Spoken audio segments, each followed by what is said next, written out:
सदिन खां इंसान हिकु सवाल ते सोचींदो रहे थो, परमात्मा निराकार या कंहिं रूप में? जेकॾहिं निराकार त पोइ ज्योतिर्लिंगम छो? अचो अकुल जी कसोटी ते हिन राज़ खे परखियूं। केतिरा चवनि था परमात्मा निराकार, पर निराकार जो मतिलबु छा? छा निराकार जो मतिलबु बिना वजूद, बिना सुञाणप जे, बिना सूरत? न, ज़रा सोचो, जेकॾहिं को चवे ही हाल घर जो सभ खां वॾो हिसो आहे, त छा बाक़ी कमरा ख़तम थी वेंदा? न, सभु मौजूदु आहिनि, पर भेट में ही हाल वॾो आहे।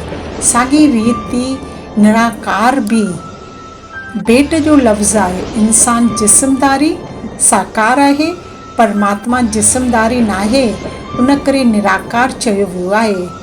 पर वजूद खां ख़ाली नाहे, सुञाणप खां ख़ाली नाहे। हाणे सवाल, जेकॾहिं जिस्म नाहे त पोइ असुल स्वरूप छा आहे?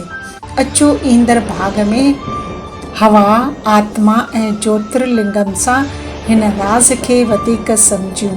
ओम शांति शांति शांति।